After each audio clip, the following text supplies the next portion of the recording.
Hey everybody, Black Ninja 797 here, and welcome to the 100th episode of Myth-Busting Mondays. And I am very much looking forward to showing you guys what I have here planned today. So for episode 100 of Myth-Busting Mondays, we are not doing 5, and we are not doing 10, but we are doing 15 myths for this entire episode. Triple the amount that we normally do. These are some of the craziest myths that I've ever received yet, and I'm very much looking forward to showing you the last one, which is going to end up being that there's supposedly a secret 5th difficulty in the Japanese copy of Left 4 Dead called God difficulty. This is something that I'm very much looking forward to test, because if it is real, this will end up making Left 4 Dead the most difficult it has ever been yet. If you guys look forward to today's special episode, please show your support by dropping a like, comment, subscribe, and all that beautiful stuff. And I just would also like to mention, guys, here at the end, I will have a very important announcement, so please make sure you watch the entire thing. But yeah, guys, with all that being said, I truly hope you guys end up enjoying the 100th episode of Myth-Busting Mondays. Myth: can a charger corpse launch a survivor from one side of the swamp to the other?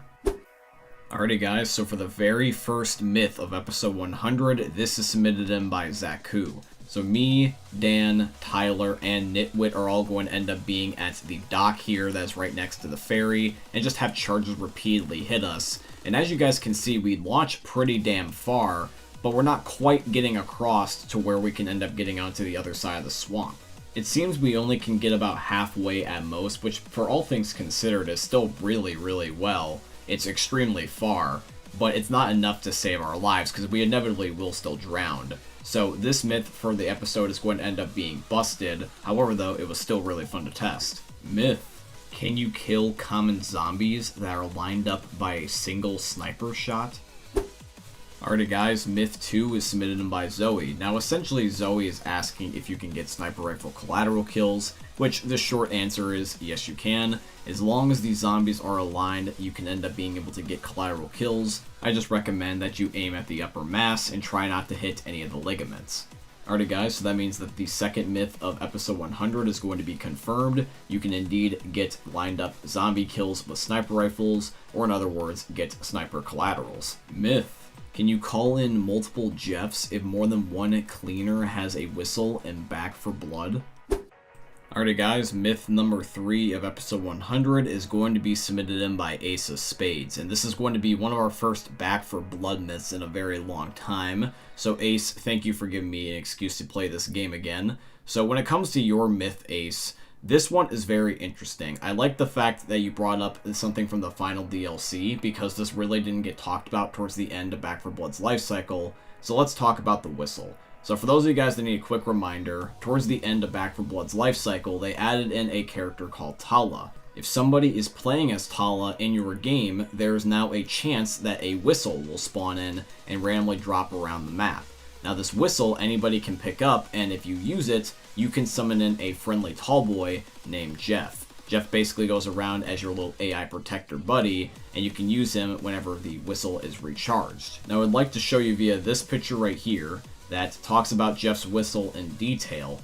It says right here that Jeff's whistle can only be given to one player at a time. Therefore meaning that they never made it even possible in the game to begin with to have multiple whistles spawn.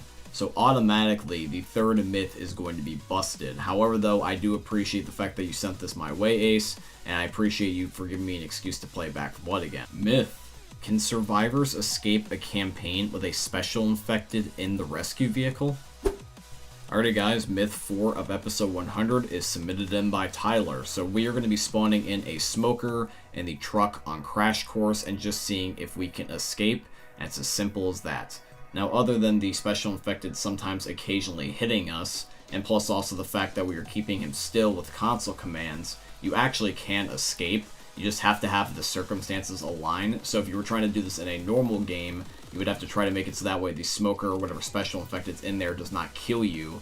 But yes, if the circumstances align, the myth ends up being confirmed. You can escape with at least a smoker and probably the other special infected inside of a rescue vehicle. Myth: can you get an across the map noob tube in Left 4 Dead 2? Alrighty guys, myth number 5 of episode 100 is going to be submitted by myself, actually. I decided that I want to participate with at least one myth in the episode, so mine is themed around the grenade launcher. So me and Dan are currently testing right now to see how far a grenade can shoot before it starts to despawn, and it does shoot really damn far. So we decided that, hey, what is considered an across-the-map noob tube, honestly, for Left 4 Dead? Because nobody's ever done this before, so I guess we're the first to start it. So our standard was going to end up being from one safe room location to another. And this also could end up meaning that we can also do from one chapter part to another. So for example, the finales tend to end up being smaller in terms of surface area if you're going to be camping in them per se. So if we can have it where the one safe room from the finale all the way up until the camping area for that finale, is that considered an across the map? And we thought it was fair enough, so we decided to do this on the passing because that has the best possible lineup for us to be able to do this. So at first you probably were thinking that we were going to be doing it from an easy spot, like right next to the Left 4 Dead 1 survivors, but nope, what we decided to do is we decided to have Dan go all the way over to Jimmy Gibbs' stock car because this is still within the bounds of the area. Because eventually when the bridge comes down, as long as not every single survivor goes over to Jimmy Gibbs' stock car at the end, the game won't entirely end. And you can see Dan's shooting all the way from there, all the way up into the safe room. It indeed does reach and does not despawn. So that means that myth number 5 here of today's episode is actually confirmed. You can get an across-the-map grenade launcher shot if you want to. You just have to end up playing on a certain map, and you probably have to aim it in a certain spot, otherwise it might despawn on you, but at least for this example, it works. Myth: can a tank move things like cars and forklifts with his rock throw?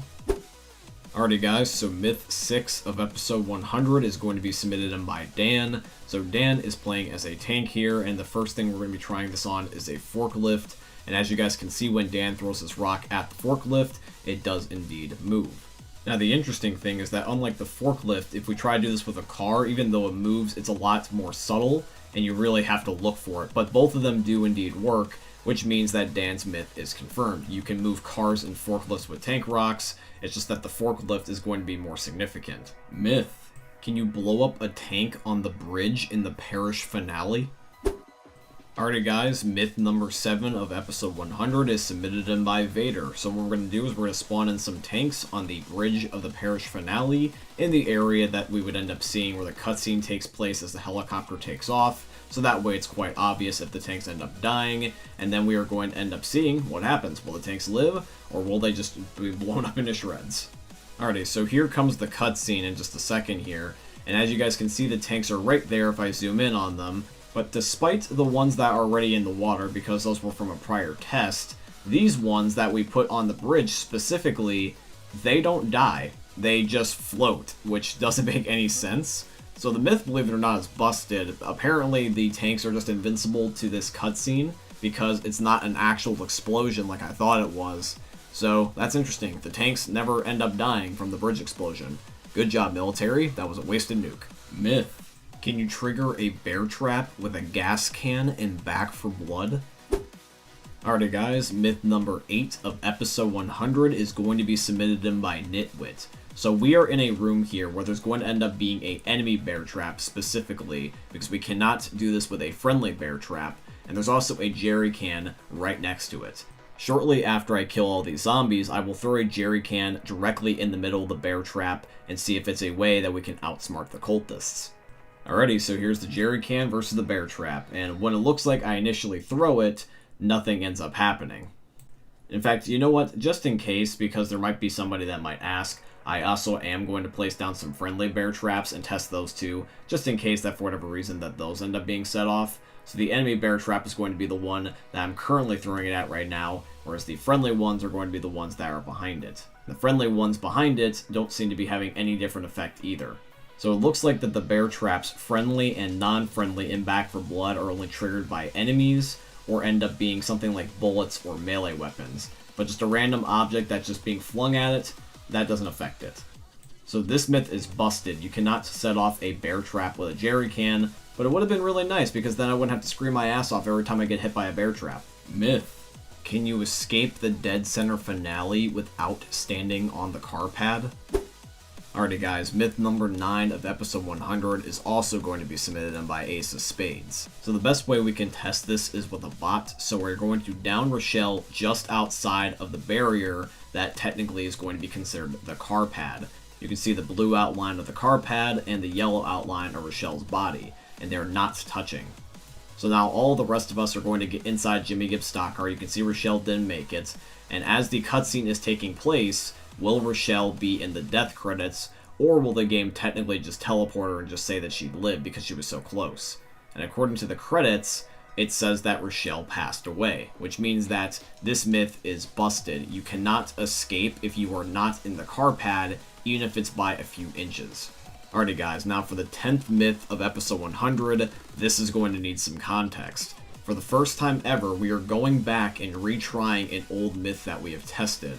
This myth was so peculiar that we actually had to give it its own unique, one-of-a-kind rating, which was called inconclusive. This was from episode 70, and we are now going to be retesting it again to see if we can finally end up giving this myth a proper ranking of confirmed, plausible, or busted. So for the first time ever, let's retry an old myth from a prior episode. Myth: does Noam Chomsky do the same amount of melee damage as a gas can or a propane tank? Alrighty guys, so this prior myth and the 10th myth of episode 100 is going to be one submitted by Tyler. This myth has been in the back of my mind for 9 months. This myth was originally submitted in October, and now it's the beginning of June. I have wanted to give this a result for the longest time, but I didn't know how to execute it, but I thought that, hey, since this is the 100th episode, and we're going to do some crazy things within this episode, why not give a chance on an old myth and finally nail this myth once and for all? What is its true result? So the one thing that we failed to do with the prior testing that we didn't take into consideration was special infected. We never tested the gnome's melee damage on the specials. So what we are going to have happen is Globbersko is a spitter, and Dan, me, and Drages all have a different item. I got Noam Chomsky, Dan has a propane tank, and then Drages also has a gasoline can. We're just going to take turns beating the crap out of Globbersko and seeing how many melee hits it each takes to be able to kill him. Are they the same? Are they different? Or does it even really matter in the first place? So, I'm going to give you guys basically the main summary of what exactly happened. So, when it came to the jerry can, the propane tank, and Noam Chomsky, no matter whether we aimed at the head, whether Globbersko was a different damage interval, whether we ended up having it where we hit him in the back or we spun around it a crazy 360, no matter what we did, every single time, unless there was a fluke, but more consistently than not, it was always the same amount of damage for all 3 objects at a 4 hit to kill on a spitter. This is a lot more consistent than what we had with the common infected, where some of them would die in 1 hit and some of them would die in like 300 hits. So I think it's safe to say that finally, after 9 months, this myth ends up being confirmed. I don't know what was going on with the common infected when we originally tested this myth, because for some reason it was just super inconsistent and it didn't match. But with the spitter in this case, it was always 4 hits no matter what. So I think it's safe to say we can finally leave this myth to rest and take it from inconclusive and now give it the label of confirmed. Myth: can you get rid of the zombie in the fridge in the last stand? Alrighty guys, myth number 11 of episode 100 is going to be submitted in by Zoe. So on the last stand at this log cabin, there's going to be a refrigerator that if you interact with it, you can actually end up seeing a zombie. So Dan and I are going to use console commands to start deleting things and seeing if the zombie will be included within said deletion. So we're going to Thanos snap this zombie here in a second. So we ended up getting rid of the refrigerator door, and we're also getting rid of the furniture nearby. But believe it or not, that is as far as it goes. We were not able to delete the actual refrigerator. We could only delete the door. In fact, the hitbox for the door is still here. You can even jump on it and stand on top of it. I saw a video somewhere saying that supposedly this is a Easter egg to reference something, so the devs might have made it a part of the map rather than just a random object that can be removed and added. So I think that's the reason why that you can't remove it with console commands. So Zoe, your myth here is busted. You can't remove the zombie. The best you can do is remove the door. Myth: If you put a car over a pile of exploding barrels and you shoot those barrels, will the car fly? Alrighty guys, myth number 12 of episode 100 is going to be submitted in by Zaku. So in a moment here, we are going to be spawning in explosive barrels everywhere, and then also a car, and hope that the car will be able to launch into the sky and possibly meet Jesus Christ, or it may just simply do nothing. Alright guys, so keep your eyes on that red car over there. We've got everything we need, and shortly the explosive barrels will be set off. And it looks like that after all the explosions and epilepsy warnings have taken place, it looks like that the car... it did not move from its original spot. It did not move an inch.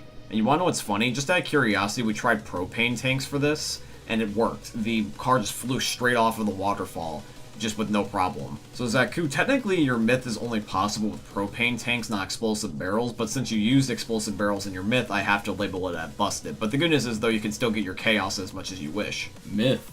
Can you nullify fall damage in the Dead Center finale by filling up the gas canister before falling to death?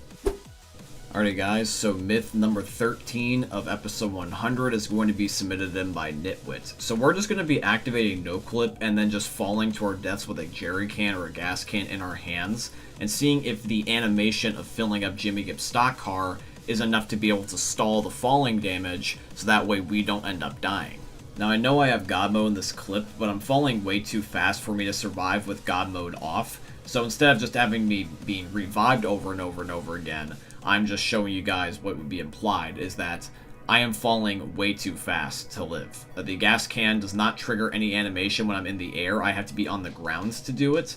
It doesn't end up having a slowdown effect or anything. It just does not work unless I'm staying in place, which means that this myth here is busted. You can't use a gas can to stop yourself from taking fall damage, although you should because I think it'd be a very nice play, but I'm not Valve. Myth.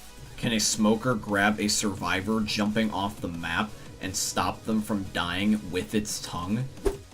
Alrighty guys, myth 14 of episode 100 is going to be submitted in by Tyler. So me and Tyler are going to be playing as survivors while Dan is going to be a smoker. We're going to be jumping off of the No Mercy Hospital on the rooftops and seeing if whether or not that we can end up being saved. Well, technically at least saved briefly until we fall to our demise anyways. But yeah, as you guys can see when I zoom in here on the screen, even though the death cutscene takes place, I'm technically hanging on and I am alive. Although we all know what's going to happen here shortly once the smoker dies. Alrighty guys, so myth 14 here of today's episode is going to end up being confirmed. You can have a smoker's tongue be able to save you from fall damage. I just recommend that you do this on something other than a No Mercy Hospital, just because of the fact that you probably will not live to see another day on this map.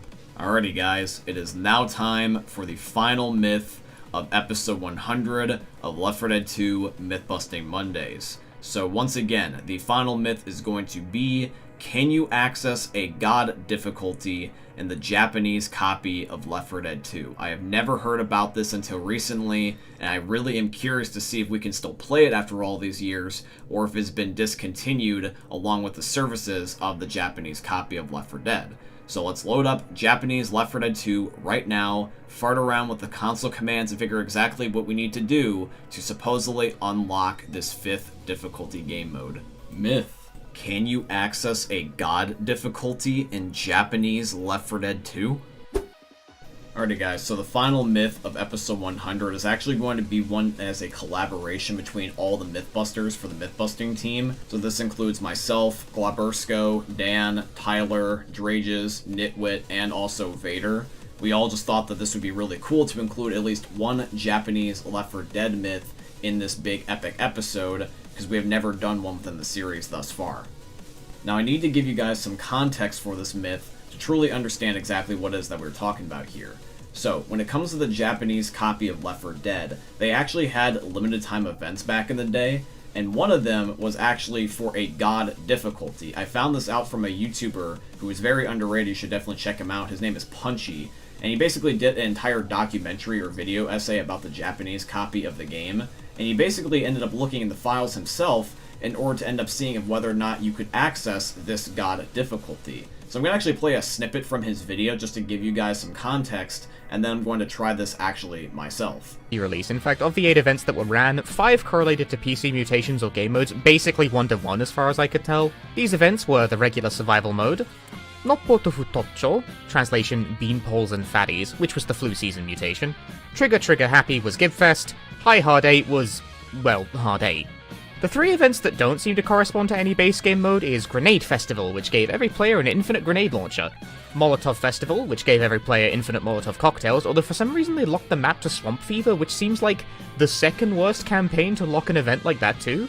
These are pretty simple, and I was actually surprised when researching this video that no equivalent mutation existed in the PC release, but the last two events are what I thought were the most interesting. Firstly, there was Mimic Festival, a game mode where sometimes specials disguised as the survivors would attack the player, which is definitely quite unique, and there's nothing like that in retail. And the final event, billed as the highest difficulty in history, God Mode.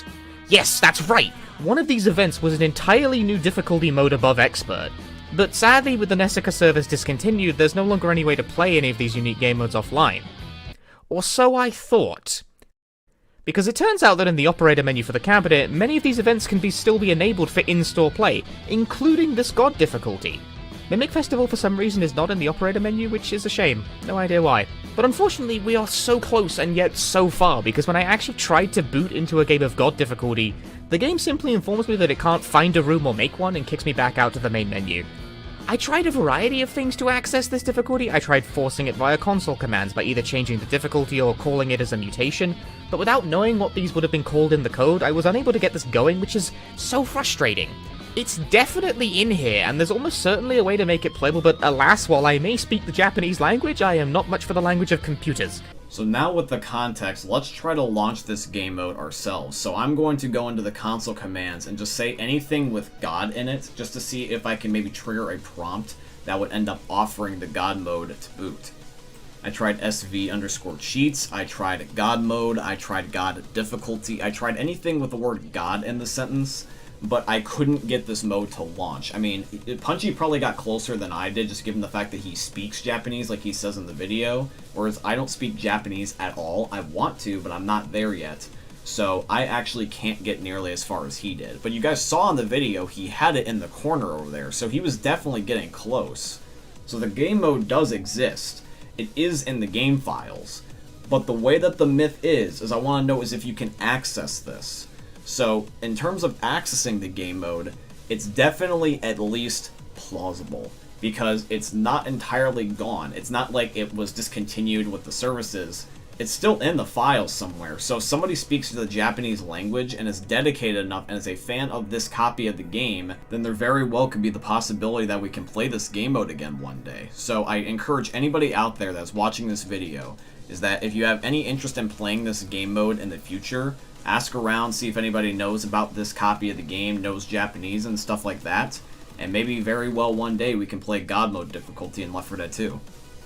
Alrighty guys, well, that's it. That has been 100 episodes of Left 4 Dead 2 Myth-Busting Mondays. What an incredible run. It has been an amazing series to end up doing with you guys, and I truly have had so much fun doing this, so thank you all who have supported this series. And now guys, I want to take the time to end up giving you guys an announcement. This is going to end up being a mixture of new news and also some old news. So let's end up just talking about the big elephant in the room, about what do we do now.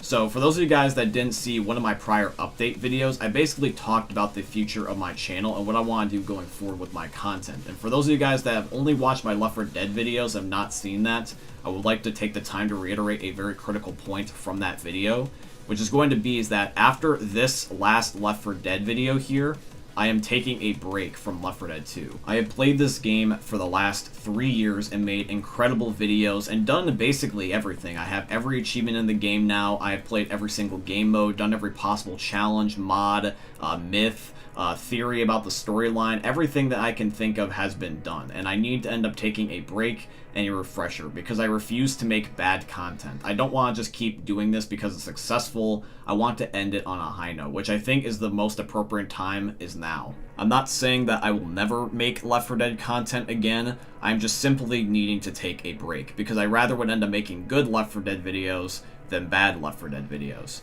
So in the meantime is that I want to move on to different games and different things that I enjoy that I think you guys will also enjoy. So just like in that prior update video, I would like to reiterate that the next set of games that I'm going to be moving on to and making content for is the Call of Duty Zombies series, because I really like that game mode. And even though Call of Duty is iffy sometimes, I just made a recent rant about it, I still ended up paying my money for those games. I want to get all that they're worth for, so I'm going to play those games and also end up giving another series of videos within that game mode. So I hope you guys look forward to that. I also would like to mention here that I'm going to be going on a vacation soon. I am actually going to see my aunt in California, and I'm going to be doing a mini vacation with my family. So I'm also going to be gone for a little bit, and there's probably going to end up being a week without videos, maybe possibly 2 weeks. So I'm just going to take a break, just so that way I can be able to end up getting a little bit of a recharge, be able to get my creativity back, so that way I can come back better than ever and make awesome content for you guys. So be on the lookout for any future Call of Duty videos coming soon. And yeah, guys, that's basically been it for this little outro here. I just wanted to say thank you once again to everyone that has supported me on making these videos. It's something I'm forever thankful for, and you guys truly have no idea how much this means the world to me. And I really hope that we can all look back on this with nostalgia and be thankful that this happened. So thank you to everybody that has made one of my dreams come true. But yeah, everybody, I truly hope you guys ended up enjoying seeing another YouTube video from the most unique YouTubers are ever going to see. Thank you for watching, everybody. I love you all so much, and I will see you guys in the next one. Peace out, guys. Hey, meme lords, Jesus here, and you better have enjoyed that video there by the Eternal God Daddy Ninja. You should probably subscribe too, or the mighty Moab will come for your balls. If you enjoyed the video, you might like it too, and give me the memes. Flash, bang, boom!